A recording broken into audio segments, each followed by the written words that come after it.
Hi and welcome to another Ask AJ, and as you can see, I have my buddy back again. What did you say? My what? Partner in crime, buddy. My best friend, she meant. No, my best friend isn't here, but you're back, so it's okay. So how was Chicago? Hot. Windy? The windy city? Very windy, yeah. Yeah, it's very windy. Well, I think I gave you false news, didn't I? It's not like you. But You did. Good job I recognised that information was false. I didn't go sprouting it around in Chicago. So you don't sprout information, you spout it. Well, like a spout. good job I didn't sprout it or spout Speaking it. of spouting, you need to tell Here them we as well what I saved your house from basically flooding. Yeah, it's a bit of a mess. The ceiling's all brown, have you seen it? It is. Just rusty. Carpet's wet. Rusty? From the pipes. It's come through the pipes and it's rusty. No, I saved his house from certain demolition actually. Because arguably she did, but my argument is actually you stopped me getting a new kitchen. Yeah, we're not talking insurance fraud here, are we? Not fraud. If that roof comes down, that's not. I'm in Chicago.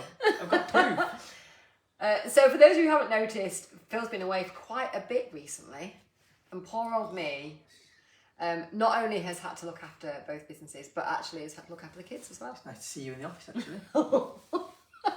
So I had a 4-year-old and a 6-year-old last week, while Phil and my very pregnant daughter, and she's very pregnant, she's 36 weeks? Yeah. Is she? You don't know, do you? She's pregnant? She's due on the 21st of June, so she's probably 35 weeks. Has been in Chicago. So we were in Disney and New York for 2 weeks, came back, and then Phil flew straight out with Molly to Chicago to watch the fray. Yeah, so we're not quite sure what time it is, what day it is. You're not. I'm fine. Did you see I swam in Lake Michigan? No, I didn't. Cold. So it's not really a lake, it's like a sea, isn't it? It's huge. You can't see the Yeah, side, water's can you? lovely. Is it like sleep? Totally see-through. Clear. See-through. See-through water? See-through, you can see through it. Who would have thought of such a thing? I don't know. See-through water. Americans, they come up with all sorts. What was the temperature, do you know? The water? Yeah. 8. And what was the temperature of the air? 32. I think that's why it feels cold. It was bitter, like it was burning. Yeah, but I think if the temperature of the air and the temperature of the water are the same, let's say 8 degrees, I think that you wouldn't feel it as much. Answers on the postcard, please, to the what temperature is the lake competition. So yeah, I went into Phil's house to get Rose's trainers because nobody had given them to me and she was freezing on a little sandal. Not sure that detail was needed, but... It was, yeah. And left them in the car, ran inside to get Noah's charger for something as well. And there was water pouring through the ceiling. So I was the hero of the day, saved the house and had a disgruntled son-in-law for my troubles. You had that anyway. Used every towel in the house. That for 5 years. Used every towel in the house. And then when the handyman Chris went round to fix it, your cleaner said to me, tell him to put a wash on with all the towels. So I don't think he's going to do that. She leaves me little notes as well. Little.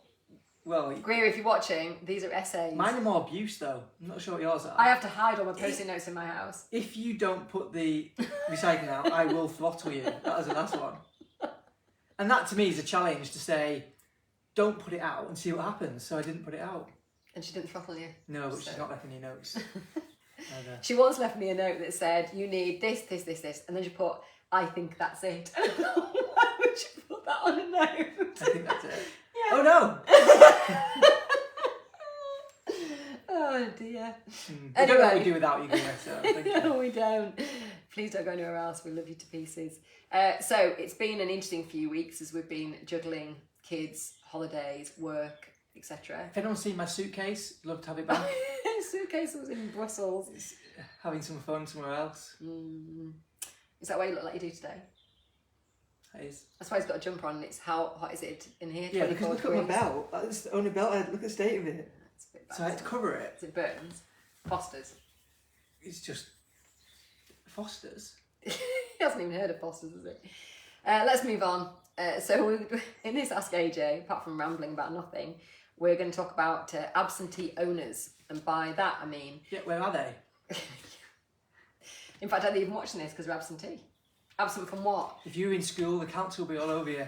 Absent from the house. That's what they are. Yes. So So just- they want to sell, Yeah. or they are selling, but they live abroad or they holiday more than I do and they're not here. So just been to see a lovely lady who lives in Portugal, and this was her first home. You've been to Portugal? Then it became her second home. No, in near the Dales actually. And now she decided she needs to sell it because she's not getting up enough. And her guests are using it more than she is. And this was the final straw for her, I think. The guests have used the styling wood next to her wood burner. All beautifully cut, all stacked up nicely. She said, I've left them a note, but they're still using it. Is it Greer? No, it's not Greer. Just do it with a note. So her concerns were different from those concerns that she would have if she was living in the house. So we were asking about things like guests. So when she got guests there, has she got any paying guests, or has she got guests that are part of the family? Do we need to work around those guests? How are we going to arrange viewings? Where's the key going to be? Is there a key safe? How far in advance do we have to arrive at the house in order to get the house ready, including being warm, because she had underfloor heating off and it was freezing. Was it? Downstairs, yeah. It's a barn though, isn't it? So often It's a barn conversion, yeah. Yeah, and it's a slate floor. I mean, it's absolutely stunning. Can't wait to show it to you. But so those are the kind of things that, you know, she was asking about. And when we walked around the house, around the outside of the house, there's a hot tub. I didn't tell you about that actually. And it's like a 2, 4, 6, 8, at least 8 to 10 people hot tub. It's huge. And depending on the people. That's a good point. It's a 24-child hot tub, and the top of it is all damaged because the birds have been pecking at it. So I don't know why they've been pecking at it, but it's all come up. So she hasn't seen that because she's not been there for a couple of months. And nobody's there checking on the cover of the hot tub. And then as we walk around the patio, somebody has dragged something across the patio that was black. And that's all around the patio. So no, that needs power washing. So it's got to the point where it's just too much trouble to keep this house. But also we've got to know about this kind of thing for when we're showing people. So somebody might say, what's happened to the top of the hot tub and why is there black all over the patio? And we've got to try and make sure that we're in touch with the handyman to get that solved before we have a viewing. So these are the kind of things that she was most concerned about. And she, the lady of the house, was much more concerned about how we're going to look after her house and help her sell it when she's in Portugal. And she was more interested in that than the value of the house. It's more important to her.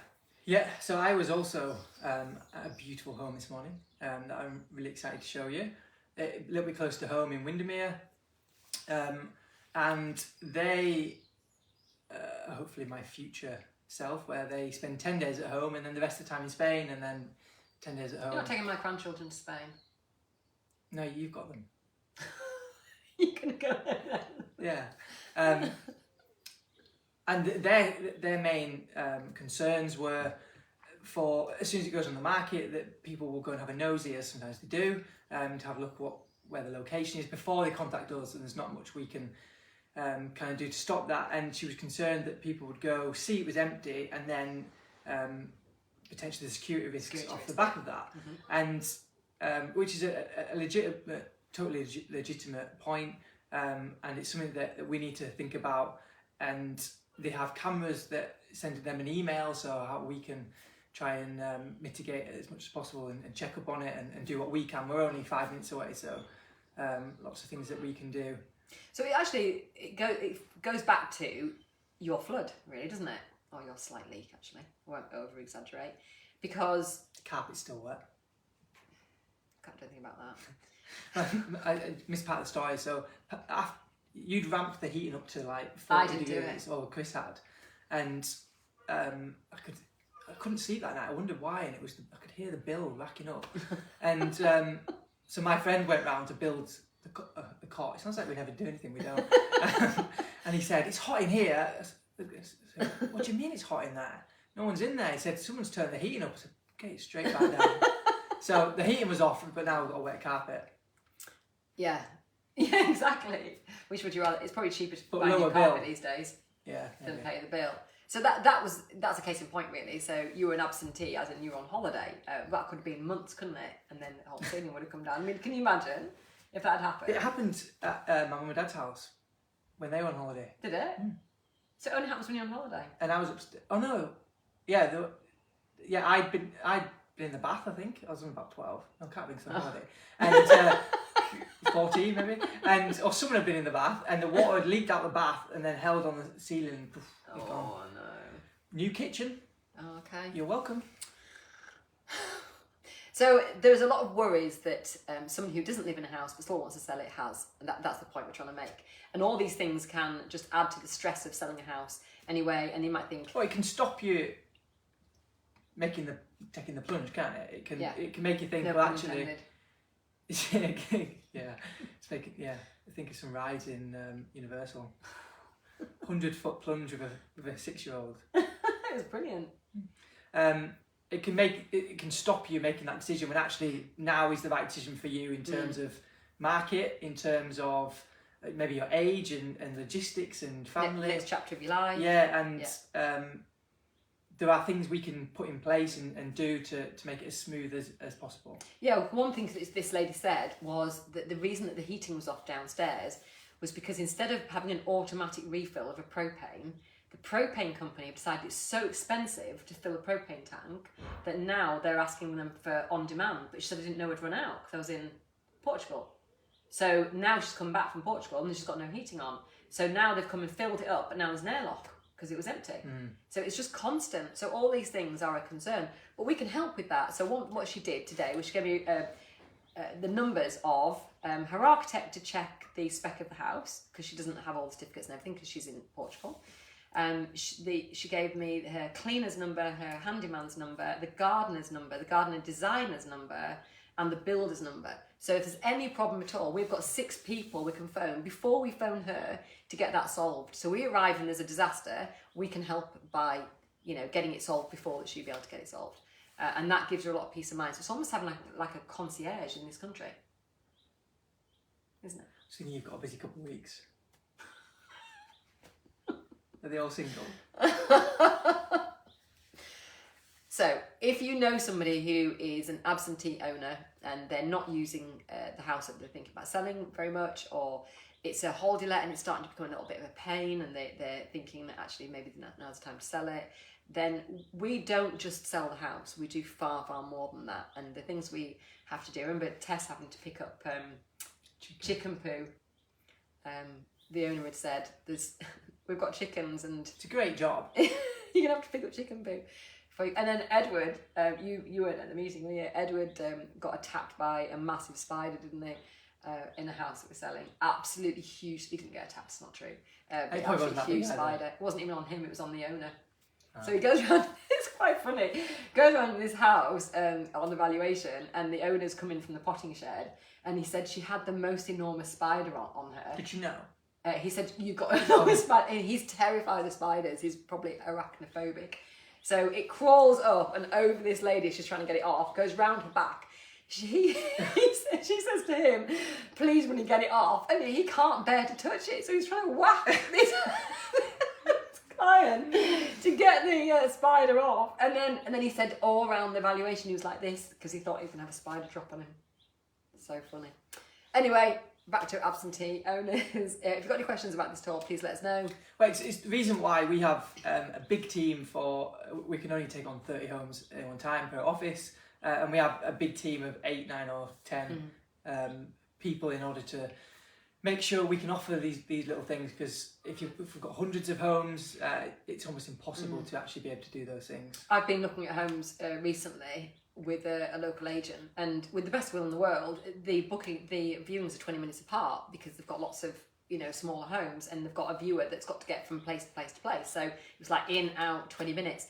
Well, our buyers wouldn't do that. They need to spend an hour, 2 hours. You're always 20 minutes late, so that's got the slot on. No chance. Yeah, exactly. Yeah, that actually happened. It doesn't surprise me. It was last one of the day, so it wasn't so bad. You probably got overtime for it.